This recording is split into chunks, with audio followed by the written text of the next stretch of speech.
Hey Exiles, Chronic Painless here with the official Forbidden Sanctum League patch 3.20 update to my Blade Vortex Cold-Conversion Elementalist / Occultist League Starter Build Guide. You might notice that this video is much longer than my guides have been in the past, and that's because I figured it was about time I made a truly exhaustive video guide that covers all of the core principles we rely on to make this build shine as it progresses from League Starter to Endgame Blaster. Of course, the written guide that takes you step by step through the process of building your character from Act 1 to the endgame will still be there in the notes section of the POE linked below. I just wanted to have more of that information available in video format and to expand on some of the concepts that just don't come across as well without some sort of visual aid.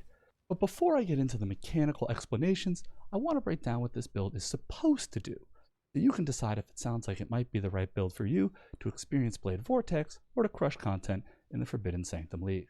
First and foremost, I believe that it's up to each Path of Exile player to decide what success means for them.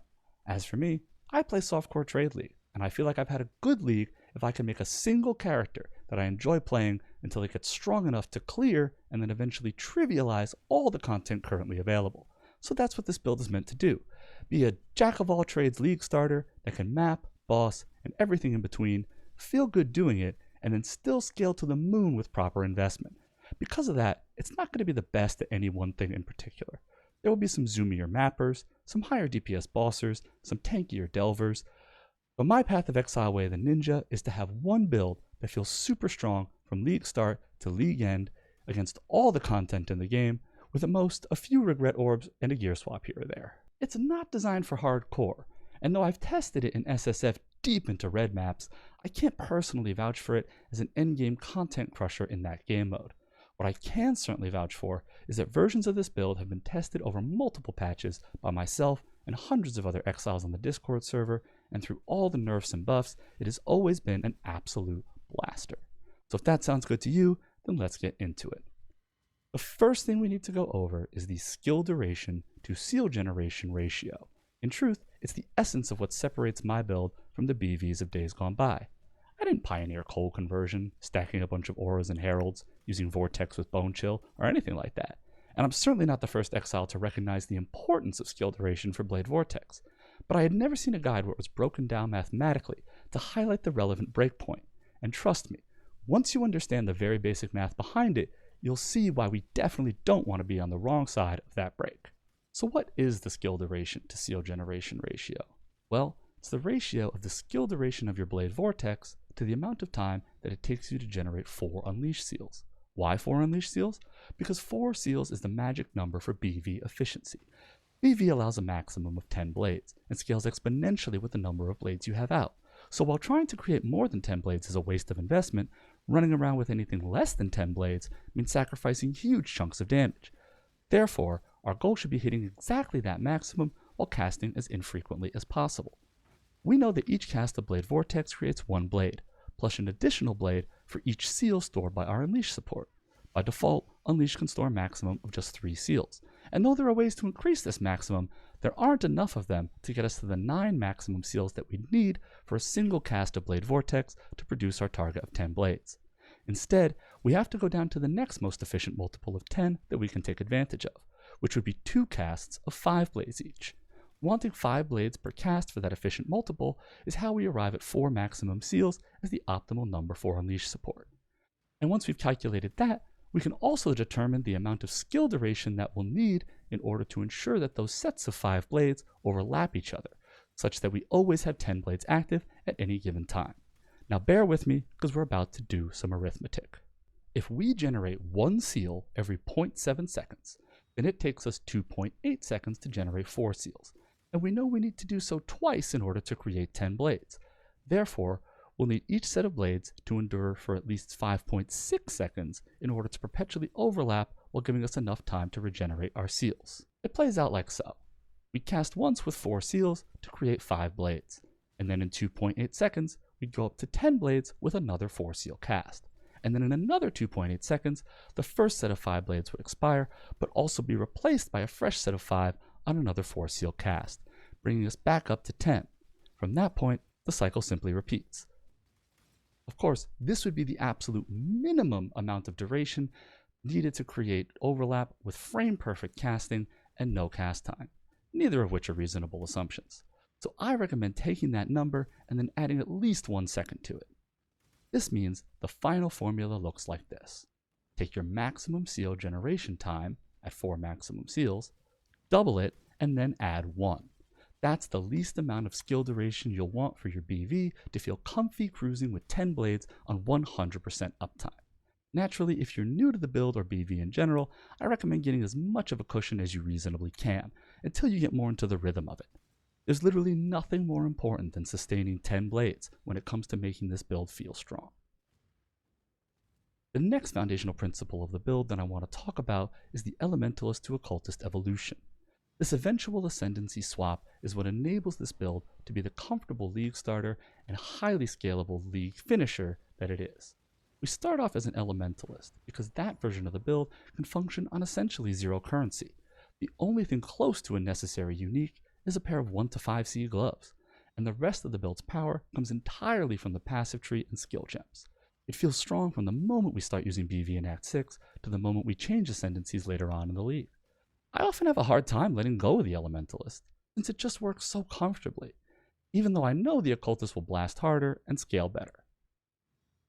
The Elementalist's real power comes from the Golems, who provide massive benefits to damage and survivability with no investment beyond a few passive points.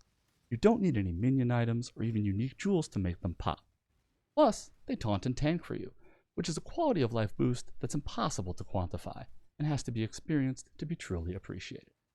But this strength is also its eventual weakness, in that the lack of investment needed also means that any investment you do make will not scale as effectively as it might for other ascendancies. And that's where the Occultist comes in. The Occultist can scale their damage to the moon, and the clear speed from a properly utilized Profane Bloom is unmatched by anything the Elementalist has to offer. Thankfully, this evolution can be achieved for just a few regret orbs, since the only other requirement for changing ascendancies is running a normal lab with your high-level character. Next, I want to talk about the somewhat unconventional way that this build scales its survivability. Golems provide a lot early on, but they aren't the whole story, and the Occultist doesn't even use them at all. For this build, the best defense is a good freeze fence. Freeze is extremely underrated as a defensive mechanic. An enemy can have all of the offensive mods imaginable, while the map and its altars are nuking your defenses, but none of that matters if the monster is frozen. In this sense, freeze is perhaps the only defensive layer that scales infinitely against even the hardest hitting baddies. And thanks to immunities being hopefully removed for good, the only monsters left who can't be frozen in place are endgame bosses, but slowing them with our heavy chill effect goes a long way towards filling in that gap. We make freeze even more reliable via proliferation, either from blast freeze or a searing Exarch implicit, and by scaling increased freeze duration. Increased freeze duration is an extremely misleading name for what this stat actually achieves on a mechanical level. We have little to no reason to care how long enemies are actually frozen for, since we hit frequently enough to keep refreezing them until they are dead. What we do care about, though, is crossing the minimum threshold to actually freeze our target. Ailments scale with the damage of the hit, and generally have a minimum value below which they won't be applied. But unlike Shock and Chill, it's not the final calculation of the ailment's effectiveness that determines whether or not it will actually be applied. It's the calculation of the duration. Bigger hits don't make enemies more frozen, they make them frozen for longer, and it's freezes of less than 0.3 seconds that are ignored. So, when you increase your freeze duration for the purposes of overcoming that minimum threshold, 50% increased freeze duration should really say, freeze as though dealing 50% more damage. In other words, if you would have been freezing a target for 0.2 seconds, and therefore not at all, a 50% increase would put you over that threshold of 0.3 seconds and actually stop the mob in its tracks. If I had to summarize the build in 3 bullet points, it would be first, the equation, skill duration is greater than double your time to generate 4 seals plus 1 second. This is what makes the build feel so good while also being numerically super strong. Second, it's a league starter and league finisher, thanks to the different power spikes of the Elementalist and Occultist ascendancies. Lastly, it uses powerful freezes to turn even the toughest baddies into popsicles, which essentially means gaining survivability as you invest more and more into pumping your DPS. Now that we've laid the foundation, let's go through the three main prongs that make up a build: gems, gear, and the passive tree. Our Blade Vortex support gems are going to evolve over the course of the build, and this progression is laid out in the notes section as well as in the various skill sets in the POB. The one constant, of course, is Unleash, which we'll be using from the moment we equip BV to the moment the league ends. Other strong supports that we'll be using include Hypothermia support, which is one of the largest more multipliers available, and an extremely reliable one given that we'll always be chilling our targets. Cold Penetration support is another obvious choice to augment our cold damage and scales well from Act 6 to the endgame.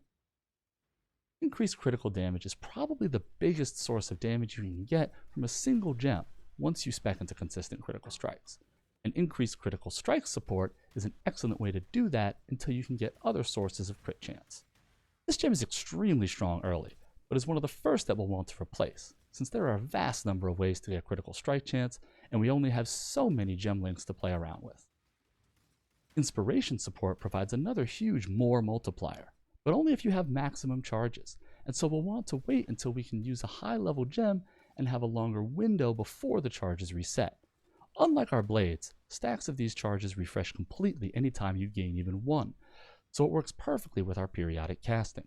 Just be sure to spam a few casts when your charges reset if you're concerned about losing damage. The mana cost reduction is also very helpful, allowing us to reserve nearly all of our mana with only a small amount of regen being required. Added cold damage can be alright for a while, but it's quickly surpassed at higher levels as BV's base damage starts to ramp up.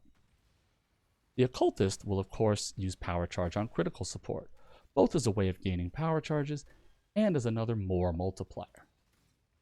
For auras, the most important by far is Hatred. As a physical to cold conversion build, this aura gives us everything we could ever want, enabling us to have effectively over 100% of our physical damage being converted to cold damage. That's because even with full 100% conversion, you can still gain physical damage as extra cold damage, since the converted damage and the extra damage are calculated independently based off of what would have been the physical damage of the hit. The next most important auras are Herald of Ice and Herald of Purity. I know they technically aren't auras, but they do reserve mana to provide a buff, so I consider them essentially in the same category when I'm theory crafting. Anyway, Herald of Ice gives a nice damage boost to BV, but more importantly, it is one of the earliest ways that we significantly augment our clear speed, as the explosions can chain together. Combined with Blast Freeze, this makes for a potent early mapping tool. Herald of Purity is primarily used for the damage buff, as the minions provide very little benefit. That is, until Anomalous Herald of Purity comes online, and these infinitely respawning allies start taunting and tanking for us. I'm not kidding when I say that these guys can occasionally trivialize even some of the toughest fights, as hapless bosses can get locked down and forced to slowly auto-attack, unable to kill them faster than they can revive. For defensive auras, I like to run the classic Determination and Defiance banner combo, even after the nerf to the banner. These work so well together because they provide all three forms of armor improvement: flat armor bonus, increased armor, and more armor. It's important to have a good amount of all three of these in order to maximize physical reduction while investing efficiently. And increased armor is definitely the most difficult source to come by for witches, making Defiance banner worthwhile despite the reduced numbers. Putting Grace into the build would mean giving up Hatred early on or Zealotry later, and personally, I don't find the trade-off to be worth it, but I wouldn't begrudge anyone who cares about being tanky above all else. And speaking of Zealotry, we do eventually fit this aura into the build, but only once we've unlocked the final version of the passive tree, which I'll discuss later in the video. Zealotry is a great aura, providing yet another more damage multiplier, as well as a source of critical strike chance. It also has a sneakily strong benefit of creating consecrated ground on hit, which amps up your regen, reduces the effect of curses, and later on will combo extremely well with Bottled Faith.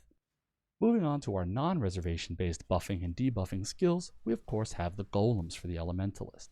After finishing the campaign in the first 3 labs, we should have enough points to unlock 4 maximum golems. Stone, Flame, and Chaos Golem are all immediately useful, and Ice Golem is very nice once we start investing in critical strikes at around level 70. Lightning Golem won't do anything for our damage numbers, but can help if we feel like we're standing still for too long in order to cast our BV, or if we want a little more attack speed for our shield charge. There's no real way to quantify this benefit versus the damage or tankiness from another golem, so whether it's worthwhile is purely a matter of how much it makes the build feel comfier or faster for you.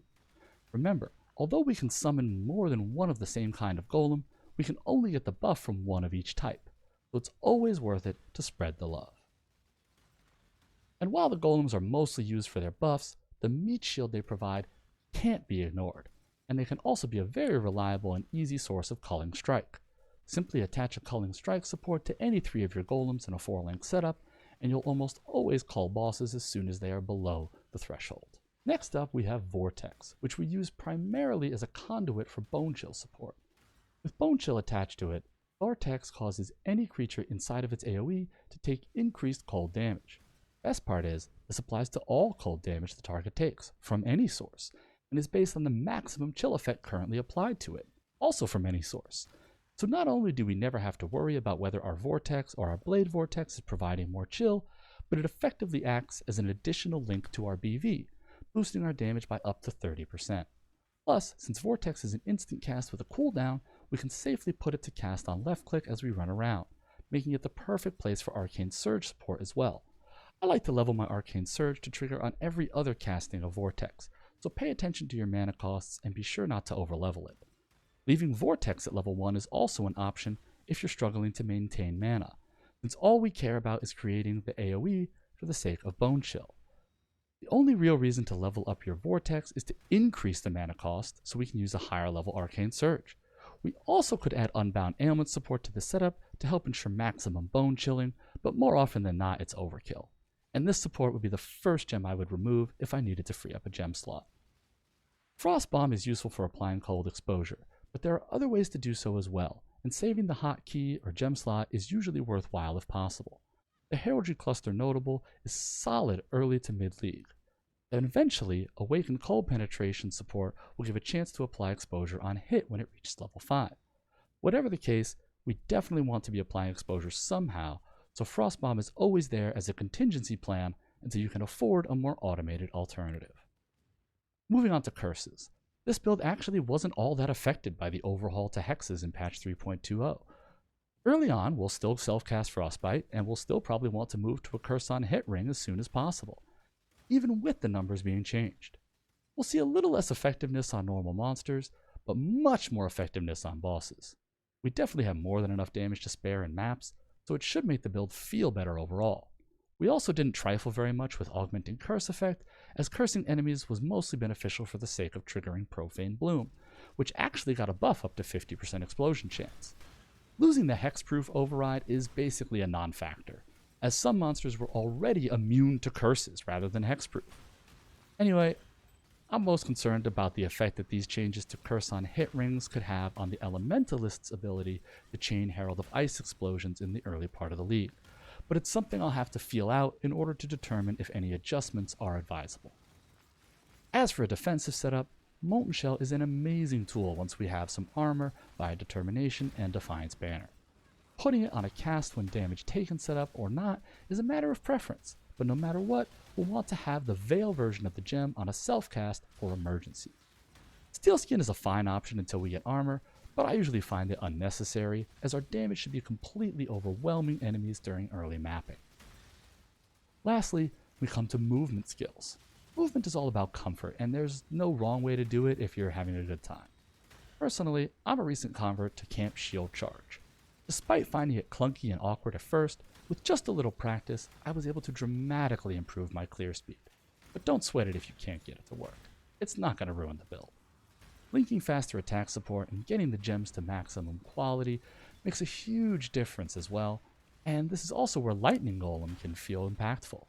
But whether or not you use Shield Charge for basic travel, it's important to have Frost Blink available for emergency escapes. The advantage of Frost Blink is that it has literally no cast time, which means it works even when our action speed has been dramatically reduced, through chill, temporal chains, or ground effects. Trying to Shield Charge or even Flame Dash out of a puddle of Delirium goop is a recipe for disaster, as we almost certainly won't have enough increased cast speed to counteract the slow. That does it for skill gems, so now let's talk about itemization. The POB has several loadouts, all of which are more than reasonable for the proposed level of progression. In this video, I want to highlight a few key items in each of them, and then talk briefly about itemization more broadly. Let's start in Act 6, with our initial swap to BV. The stats on the rares here don't really matter, but the biggest issue that we need to deal with while gearing up is having enough dexterity to run our BV, and enough strength to keep leveling shield charge. The crafting bench is our friend here, and we can use any leftover slots for more resistances. A couple of added cold damage vendor recipe wands with crafted dexterity should last us all the way through the campaign. The other component of this loadout that's absolutely worth highlighting is the Crimsorrow gloves, as these are the closest thing to a build enabling unique that we have. There are alternatives which I outline in the written guide, but we really shouldn't have a hard time securing a pair of these within the first few hours of the league. Obviously, the important stat on these gloves is the one converting 100% of our physical damage into cold damage.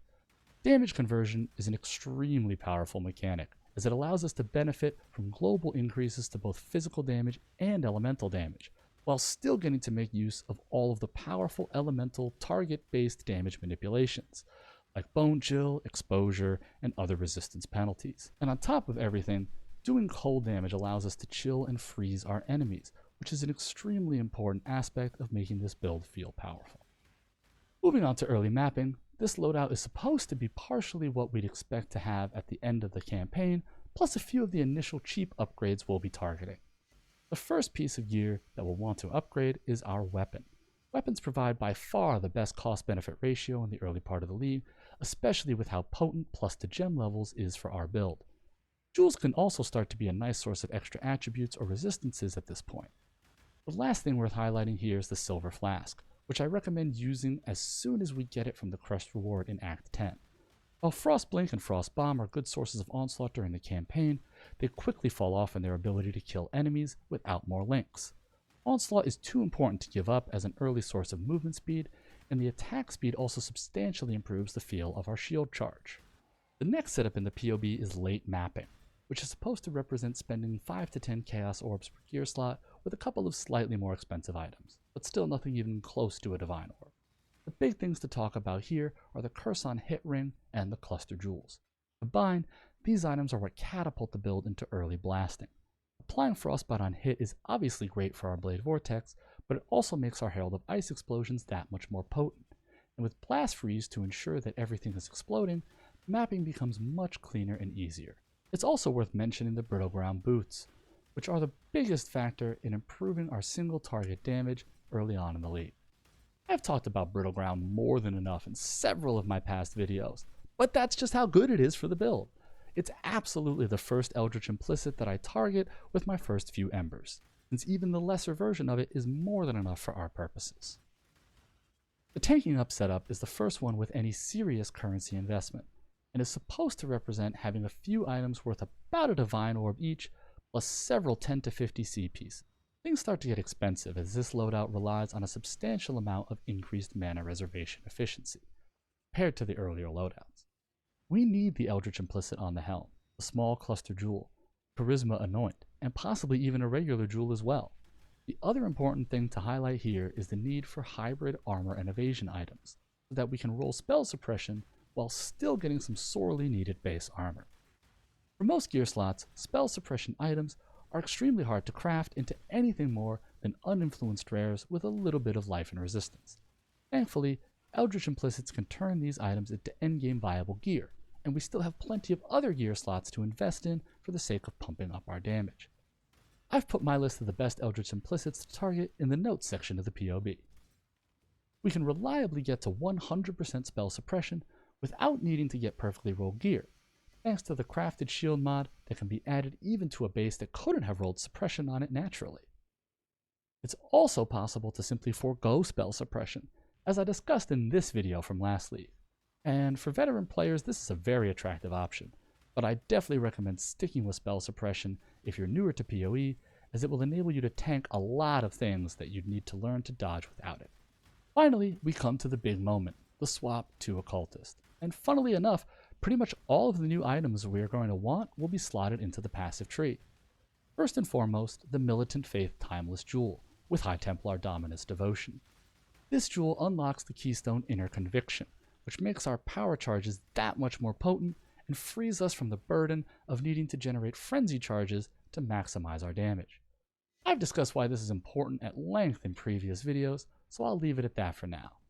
There are some very powerful devotion mods out there, but these jewels can get expensive fast with the changes to Divine Orbs, so budget accordingly. We'll also have to be sure to check the jewel in POE before we buy it, since it may transform nearby notables that we rely on, like Instability or Presage.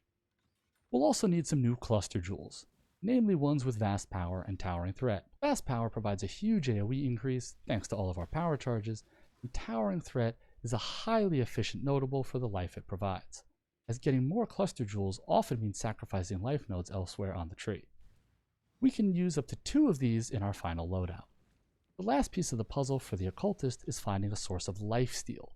This is needed to replace the regen we lose from giving up our golems, as the life gain on kill we get from the passive tree doesn't provide anything against bosses. There are several ways to buy your way into lifesteal, the first being a cluster jewel with the Doriani's Lesson notable.